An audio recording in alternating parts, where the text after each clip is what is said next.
Disclaimer, तो हम इस वीडियो के माध्यम से किसी भी सेक्सी गतिविधियों का समर्थन नहीं करते और अगर आप एक एडल्ट हो तो इस वीडियो को देखें, अन्यथा आपके हार्मोन्स की तीव्रता भी बढ़ सकती है, जिसे नियंत्रित करने के लिए आपको नजदीकी पॉर्न साइट पर जाकर हिलाना भी पड़ सकता है। तो चलिए करते हैं एक्सप्लेन। तो आज हम बात करने वाले 1975 की सबसे कंट्रोवर्शियल मूवी सालों के बारे में, जिसे मोर देन 10 कंट्रीज में बैन किया हुआ है, जो कि एक दांते द डिवाइन कॉमेडी पोएम पर आधारित है। तो इस मूवी को बेसिकली 4 भागों में डिवाइड किया गया है, परंतु मुझे भी नहीं पता ये क्यों किया गया है। तो उसे मारो गोली, हम तो अपनी स्टोरी पर आते हैं। तो स्टोरी स्टार्ट होती है इसके फर्स्ट पार्ट एंटी इन्फर्नो से, जहाँ पर हम 4 बहुत ही नीच बड़वों को बैठे हुए देखते हैं और इन्हें मैं ये उपाधि क्यों दे रहा हूँ ये आपको आगे पता चलेगा। और ये चारों बड़वे अलग अलग पोस्ट पर विराजमान है, जहाँ पर एक प्रेसिडेंट, एक ड्यूक, एक बिशप और एक मजिस्ट्रेट है। तो मैं आपको बताता चलूं कि 1944 में वर्ल्ड वॉर सेकंड के बाद इनको इटली पर हुकूमत मिली थी, जिसके बाद हमें दिखाया जाता है कि ये कैसे स्पिरिचुअल को निभाने के लिए एक दूसरे की कन्याओं से ब्याह कर लेते हैं। फिर हम इन चारों गांडुओं को एक बुक में साइन करते हुए देखते हैं, जिसके अनुसार ये इतने बुरे कांड करेंगे कि इनके बाप भी ऊपर से इनको गालियां बक रहे होंगे, क्योंकि इनका मानना था कि अगर ये ऐसा करेंगे तो ये डेविल के और करीब जा सकते हैं, और ये इनका मोटिव भी था। अरे मरुचूतिया, वो ऐसा भी कभी होता है क्या? जिसे निभाने के लिए ये अपने गार्ड्स की मदद से 4 जवान लोंडों को ढूंढते हैं। उसके बाद ये इन्हें अपनी सिक्योरिटी में रिक्रूट कर लेते हैं और फिर ये 9 लड़कों को पकड़ के लाते हैं और फिर उन्हें निवस्त्र होने के लिए बोलते हैं। और जब एक आदमी उनसे बचने के लिए भाग रहा होता है तो वो उसे मार देते हैं शूट करके, और बोलते हैं अबे कहाँ जा रहा है अबे गांडू। और फिर ये 9 लड़कियों को लाकर उन्हें भी नग्न कर देते हैं। फिर हम ईवा की माँ को उससे बचाते हुए ले जाके भागते हुए देखते हैं, जिसके बाद उन 4 बड़वों के सिक्योरिटी गार्ड भी इनका पीछा करने लगते हैं। और यहाँ पर ईवा की माँ समझ जाती है कि वो इनसे नहीं बचने पाले और दोनों मरने की कोशिश करने लगते हैं, जहाँ पर उसकी माँ तो मर जाती है, लेकिन वो लोग ईवा के पकड़ के उसे बचा लेते हैं। और इस तरीके से अब उसके मेंशन में 8 लड़के और 9 लड़कियां बची हुई थी। तो इस तरीके से इस संस्कारी मूवी का पहला पार्ट खत्म हो जाता है। और चलिए अब सेकंड पार्ट की माँ की यहाँ करते हैं, यानी कि सर्कल ऑफ मैनिएक। और ये पार्ट भी दांते द डिवाइन पोएम पर आधारित है। इस पार्ट के शुरू होते ही हम उन चारों बड़वों को 4 नई प्रोस्टिट्यूट को उस मेंशन में लाते हुए देखते हैं, जहाँ पर ऑलरेडी वो 17 गुलाम पहले से ही मौजूद थे। और उन प्रोस्टिट्यूट को वो आदेश देते हैं कि वो सभी एक एक आकर उन 17 गुलामों के साथ उन चारों बड़वों को भी गंदी गंदी कहानियां सुनाए, ताकि इन कहानियों को सुनकर वो गुलाम आपस में मास्टरबेट करने लगे। और फिर हमें पता चलता है कि ये चारों बेटीचोद खुद तो कानून नहीं मानते और ये इन 17 गुलामों के लिए कानून बना रखे हैं, जिसके अकॉर्डिंग कोई भी गुलाम अपने जैसे लिंग या विपरीत लिंग के साथ गुलगुलू नहीं कर सकता। और इस दौरान इन सभी गुलामों को नेकेड ही रहना पड़ेगा और ना ही ये भगवान का नाम ले सकते हैं, ना ही कुछ गलती कर सकते हैं। और फिर प्रोस्टिट्यूट अपने जीवन के सारे कस्टमरों के बारे में इनको बताने लगती है,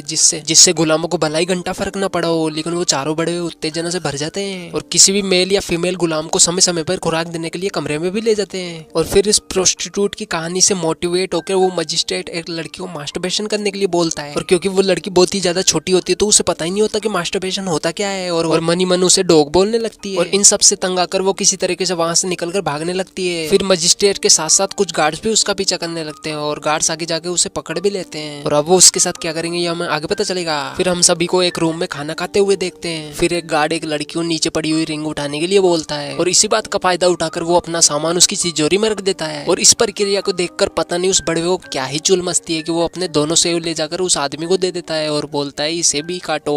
यानी कि समझ रहे हो ना, ये ऐसे वैसे दरिंदे जिनको कोई भी चलेगा, भले वो मेल हो या फीमेल हो। इसके बाद वो चारों प्रोस्टिट्यूट उन चारों बड़वों से कहती है कि इन्हें मास्टरबेट करने की प्रक्रिया हमें सिखानी ही होगी, क्योंकि हम तो पैदाइशी टीचर हैं। और फिर वो एक डमी लेकर आकर फीमेल गुलामों को उनका हिलाने के लिए बोलती है। और फिर हम उसी लड़की को देखते हैं जिसे मजिस्ट्रेट ने मास्टरबेट करने के लिए बोला था, और उसके भाग जाने के बाद गार्ड्स ने उसे पकड़ लिया था। और फिर हम उस लड़की की डेड बॉडी को देखते हैं जिसे उन लोगों ने गला काट कर मार दिया था। और वो सभी गुलामों को वार्निंग भी देते हैं कि अगर किसी ने भी यहाँ से भागने की कोशिश की तो उसका भी असर यही होगा। और फिर हम मजिस्ट्रेट को देखते हैं जो कि अपने कूलों को चेयर पे से उठा लेता है और बोलता है कि अब हमें इसमें से एक मेल और फीमेल को चूज करके उनका ब्याह कराना चाहिए। फिर वो इन दोनों का शुभ मंगल विवाह कर देते हैं और उसके बाद उन दोनों को आपस में गुलगुलू करने के लिए एक रूम में छोड़ देते हैं। और जब वो दोनों इस बात को मानकर गुलगुलू करने लगते हैं तो पीछे से तो उन 4 बड़वों में से 2 बड़वों से रहा नहीं जाता और वो वहां पर आकर उन दोनों को रोक देते हैं। ये तो बड़ी बात हो गई, हाथ आया पर सामान न लगाया। फिर उसके बाद ये दोनों बड़वो उन दोनों के साथ इस क्रिया को संपन्न करने लगते हैं। उसके बाद ये चारों बड़वो उन फीमेल्स गुलामों को डॉग की तरह ट्रीट करने लग जाते हैं, डॉग की तरह खाना खिलाते हैं। और जब एक लड़की नहीं खाती तो उसके खाने में कील मिलाकर उसे खिला देते हैं, जिसकी वजह से उसके मुंह में से भी ब्लड आने लग जाता है। अब हम करते हैं इसके थर्ड पार्ट को एक्सप्लेन, जिसका नाम था सर्कल ऑफ शेट। तो ये वाला पार्ट काफी ज्यादा डिस्कस्टिंग हो सकता है और अगर आप कमजोर दिल वाले हो तो आप इस पार्ट को स्किप कर सकते हो, लेकिन मैं आपको रिकमेंड करूंगा कि आप इस वीडियो को पूरा वॉच करें। तो दोस्तों अब थर्ड पार्ट स्टार्ट होता है, जहाँ पर सिग्नोरा मैगी नाम की सेकंड प्रोस्टिट्यूट आती है और अब वो अपने बारे में सभी को बताने लगती है। वो बताती है कि एक बार उसे अपनी माँ को ही मानना पड़ा था, जिस पर मजिस्ट्रेट बड़वा अपनी अपाइज बुद्धि से बोलने लगता है कि सेक्रीफाइस तो देना ही पड़ता है, इवन लोग बेवकूफ है जो कि माँ को ही सब कुछ अपना मानते हैं। फिर ईवा जिसकी माँ ने मूवी के स्टार्टिंग में अपनी जान का सेक्रीफाइस करके उसको बचाने की कोशिश की थी, अपनी मॉम को याद करके रोने लगती है, जिस पर मजिस्ट्रेट काफी ज्यादा गुस्सा हो जाता है और अब ईवा भगवान का नाम भी लेने लग जाती है, जो कि उन बड़वों की नजरों में एक बहुत ही बड़ा पाप था। और अब गुस्साया मजिस्ट्रेट अपना पजामा खोल के वहीं पर सबके सामने शीट कर देता है और अब वो ईवा को उसे खाने के लिए बोलता है और मजबूरन ईवा को ये डिस्कस्टिंग चीज करनी ही पड़ती है। और इस सीन को देखकर मुझे भी दीपक कलाल की एक लाइन याद आ जाती है,